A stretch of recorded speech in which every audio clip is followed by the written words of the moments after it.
Olá, amigos, irmãos, bem-vindos ao Daily Devotions, o devocional diário da AD Gravataí. Nossa igreja, a nossa família. A narrativa de Crônicas, neste capítulo 11 e 12, está bastante focado em Davi, o rei de Israel. Talvez não houve e não há na Bíblia Sagrada alguém mencionado ou um relato da sua vida, sua biografia, os seus feitos, suas conquistas, Nenhum outro personagem ou personalidade bíblica que tenha tanto registro do que Davi. Temos sim, como Abraão, como José do Egito, mas como talvez depois de Jesus, Davi é o que é mais comentado na Bíblia Sagrada, tanto no Velho quanto no Novo Testamento. É impressionante. E aqui vai dizer do momento em que Israel unge Davi, como rei, ainda que Samuel o fez lá na adolescência de Davi, ainda quando estava de trás das malhadas. E aquilo foi uma aliança, um pacto com Deus e Davi, através do profeta Samuel. E o que é de Deus permanece, E foi então, de fato, algo divino mesmo, pois a partir daquela unção, o Espírito de Deus, ele toma Davi e faz dele um homem destemido, um guerreiro, um estrategista, um homem de sabedoria, ainda que teve suas falhas, equívocos, mas nós vamos ver muitos feitos, o homem segundo o coração do Senhor. Aqui todo Israel se reúne e diz para Davi, a primeira coisa que eles têm um entendimento é a identidade de todo Israel. Diz-se, somos do mesmo povo e raça, ainda que eram 10 tribos, das famílias dos patriarcas, mas eles tinham isto em comum, o mesmo povo, uma mesma raça,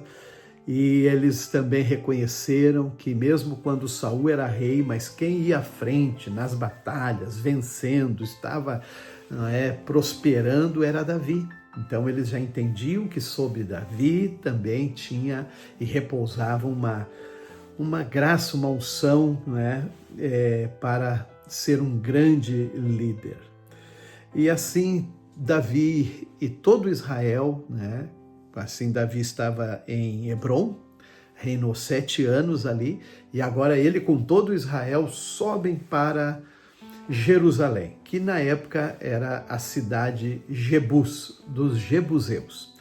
E então Davi ele toma a iniciativa para tomar conta de Jebus, que é a Jerusalém, e ainda propõe que aquele que entrasse, dominasse, conquistasse Jerusalém seria o capitão dos seus exércitos. E Joabe, ele teve esse destaque e então se tornou o capitão do exército de Davi. Os jebuseus, eles zombaram de Davi, disseram que ele não ia conseguir entrar na cidade, procurou até humilhar Davi, mas Davi não se importava com o que as pessoas diziam. Lembra o gigante Golias que gritou, dizia que ia dar a ele aos cães, enfim, e humilhou bastante ele. Ele disse, aquilo não mexia com Davi. Davi tinha um senso de sua identidade em Deus, a força, a fortaleza que estava com ele. E ele disse, quem é você para zombar contra, dizendo a Golias, o exército do Deus Altíssimo? E assim Davi guerreou e conquistou aquela batalha. Assim foi também com os jebuseus. E ali Davi fez daquele lugar, desde o aterro, Monte Sião, e fez e nomeou agora a cidade de Davi, a cidade de Davi. Muito legal, muito linda essa história e essa conquista. A partir daí, então, nós vamos ter a narrativa dos valentes de Davi, aqueles 3 primeiros, 3 mais importantes, e depois 30 outros também valentes de Davi, e vai listar o nome deles, né? Interessante, né? A capacidade de cada um. Chegou ao ponto que Davi, como Jerusalém estava sitiada, não sitiada, mas o exército filisteu estava estrategicamente colocada no Vale do Refaim. Vale do Refaim era o caminho de Jerusalém para Belém. E é aí que Davi tem saudades. Você lembre, Davi se criou em Belém, né? O Jessé era o belemita, ele era de Belém, os campos, os pastos, a agricultura que a família desenvolvia desde o avô de Jessé, que era Boaz, estava ali nos campos de Belém. Lembram que Elimeleque, o esposo de Noemi, era de Belém, a Efrata, e então era muito importante. E Davi se criou ali, se criou tomando água daquelas fontes, né? Fontes gostosas, aguinha fresca. E Davi pensou, que saudade de tomar essa água das fontes que estão nas portas de Belém. E aqueles homens ouviram esse sentimento. Eles romperam entre o acampamento dos filisteus, buscaram e trouxeram águas, expuseram a vida deles. Quando chegaram com a água de Belém para Davi, ora, ele estava desejoso de tomar, mas ele colocou a vida dos seus liderados, a importância do feito deles, o tanto que eles arriscaram a vida, o sangue deles, por aquela atitude, Davi achou muito precioso. Aquela água não era apenas um valor agora de memória, de lembrança. Aquela água, ela representava a vida de homens preciosos que estavam dispostos a morrer por ele. E isso mexeu muito, sabe? E ele apresentou diante de Deus o que é mais valioso. E jogou aquela água, chamada a água da libação, em gratidão pela vida daqueles homens. Foi muito lindo também esse gesto.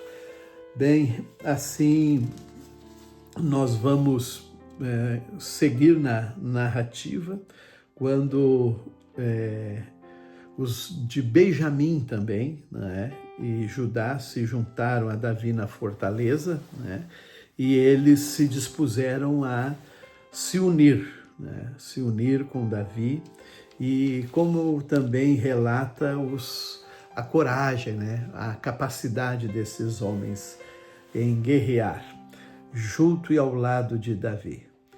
Muito bem.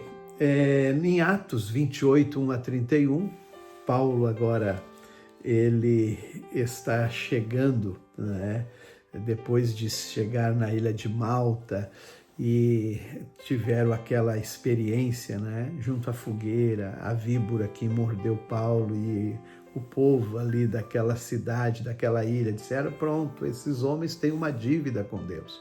Tá aí esse aí, ó, vai morrer, vai inchar e vai morrer. Mas Paulo sacudiu aquela víbora, jogou no fogo e nada aconteceu com ele.